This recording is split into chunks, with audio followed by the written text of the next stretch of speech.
В один пятничный вечер я заскочил в бар, чтобы выпить кружечку пива после тяжелого рабочего дня.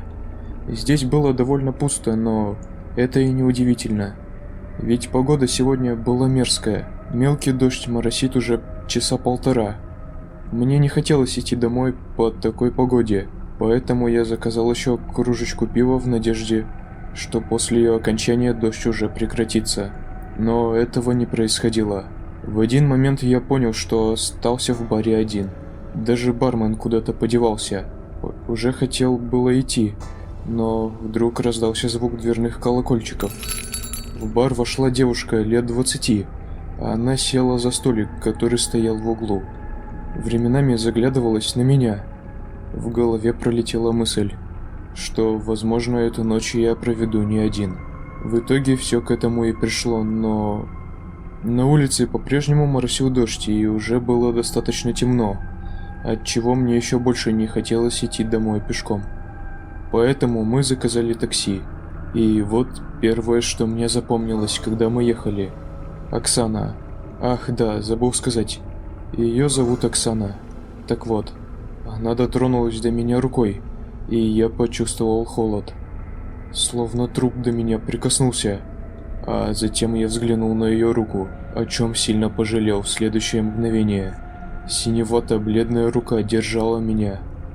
Сложилось чувство, что ее кожа была натянута на кости, в прямом смысле этого слова, а затем я посмотрел на лицо. Оно было похоже на что-то, что когда-то можно было назвать человеком. Тонкие сухие волосы, все в паутине, а рот зашит. Я отскочил вбок и, снова посмотрев на нее, не поверил своим глазам. Передо мной снова сидела та девушка, с которой я еще 10 минут назад разговаривал в баре. Она вопросительно посмотрела на меня, а водитель спросил: «Молодой человек, у вас все хорошо? Может быть, остановимся?» Я, немного потупив, ответил: «Нет, все нормально, можем дальше ехать».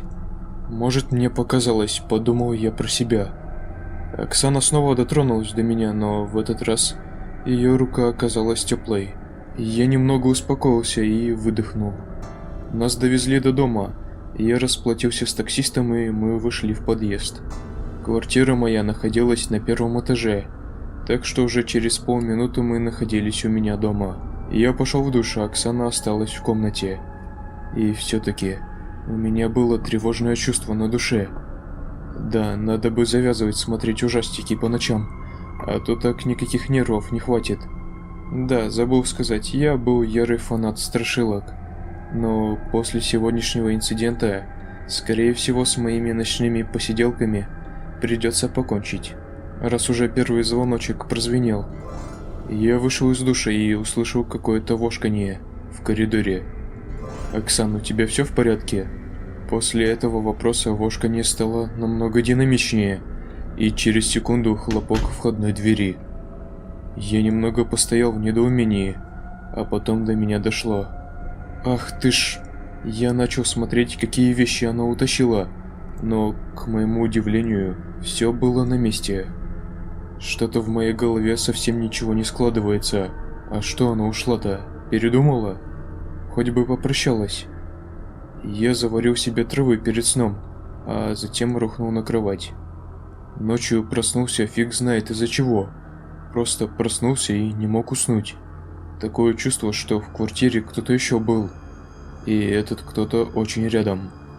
Я встал с кровати, подошел к выключателю и включил свет.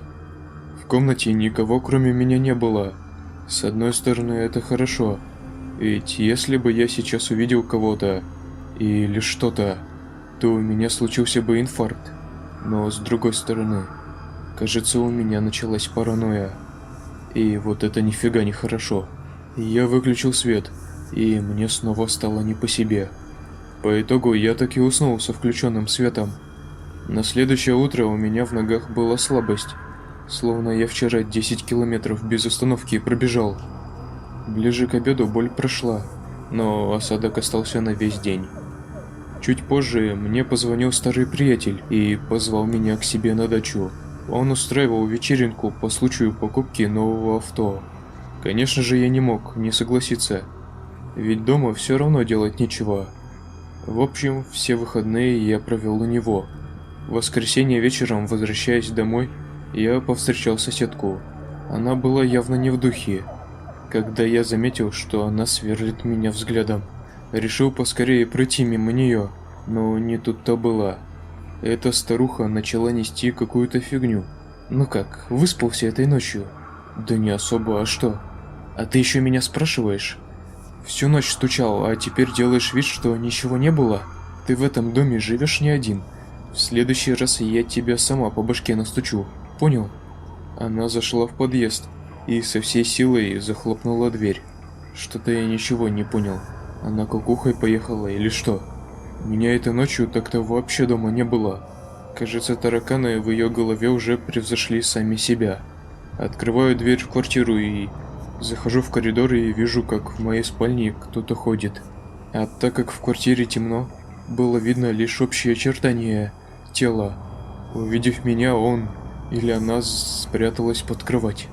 Я взял пистолет, который лежал у меня в секретном месте, на всякий случай. Никогда не думал, что он мне вообще пригодится, но походу я был неправ. Включаю свет в спальне, заглядываю под кровать, а там никого нет. Так, это уже не смешно. Завтра нужно будет сходить к врачу, потому что я начинаю переживать за свое психическое состояние.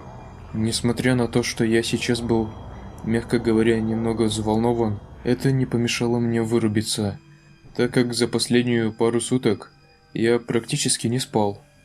Под утро с горем пополам я проснулся от будильника. У меня снова была слабость, только уже во всем теле. Я сходил в больницу, прошел там полное обследование, но у меня ничего не обнаружили. Врачи говорят, что я здоров как бык, а слабость это из-за того, что у меня были веселые выходные. Мне выписали еще несколько трав, которые, по словам врачей, должны успокоить мои шальные нервы. Скоро и узнаем, так это или нет. У входа в подъезд меня снова поджидала та бабка. Видимо, она что-то хотела мне сказать, но, увидев мое состояние, просто прошла мимо с важным видом. Подходя к двери своей квартиры, меня ни с того ни с сего бросило в холод. А не заболел ли я случаем? Может, у меня простуда, а от этого и усталость по утрам? Ну нет же, врачи в один голос говорят, что я здоров. Думая об этом, я вставил ключ в замочную скважину, открываю дверь и смотрю на пустой коридор. Сегодня был один из немногих моментов, когда мне не хотелось возвращаться домой. Мое жилище для меня больше не казалось комфортным. Я бросил взгляд в сторону кровати. Одеяло свисало практически до пола. Странно. Я же вроде заправлял кровать. Или нет? Я уже ни в чем не был уверен на 100%. Наконец решился переступить порог своей квартиры. Первым делом прошел в спальню и заглянул под кровать. От того, что я увидел, у меня мурашки по коже прошли. Под кроватью валялся клочок сухих пыльных волос. Я достал его, чтобы убедиться, что мне это не кажется. И да, волосы были реальные. Откуда они здесь взялись, я даже знать не хотел. Но, несмотря на это, обшарил всю квартиру в поисках источника волос. Теперь я точно могу сказать, в квартире кроме меня никого нет. Значит, эти волосы, скорее всего, с улицы залетели. Я выбросил их в мусорку, а сам заварил себе травы. Допиваю ее и ложусь в кровать. Через несколько минут уже практически сквозь сон слышу стуки снизу. Вот соседи, на ночь что ли ремонт затеяли. Закрываю глаза и через мгновение сразу же открываю. Так я же на первом этаже живу. Снизу никаких соседей и в помине быть не может. Снова легкий стук. И я понимаю, что стучит у меня под кроватью. Вскакиваю с нее и включаю спасительный свет. Затем беру фонарик и свечу под кровать. Никого. И все-таки почему-то мне уже не казалось, что это паранойя. Потому что соседка тоже говорила, что ночью с моей квартиры стуки раздавались. Ну, кто это может быть? Крысы. Единственное адекватное объяснение, которое мне пришло в голову.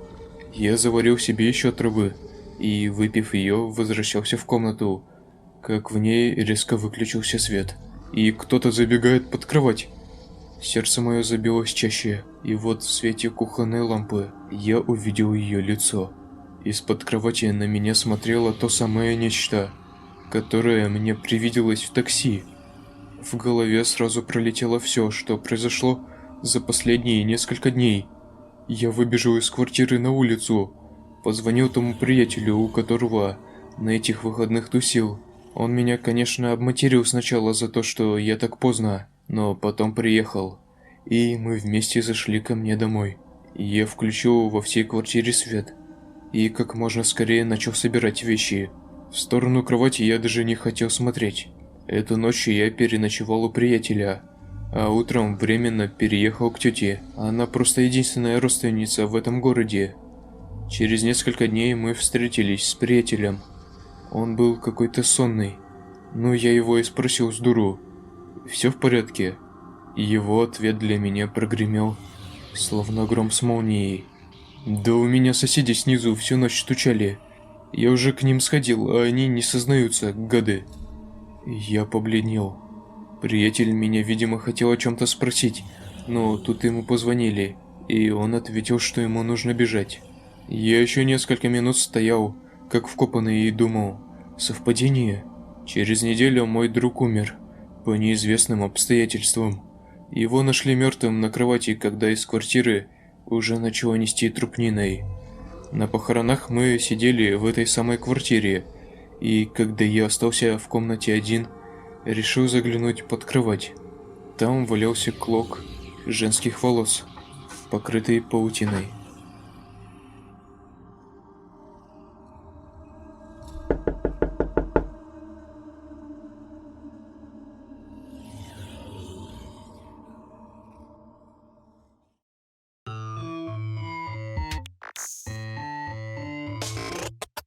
Well, here we are again. It's always such a pleasure. Remember when you tried to kill me twice? Oh, how we laughed and laughed. Except I wasn't laughing. Under the circumstances, I've been shockingly nice. You want your freedom.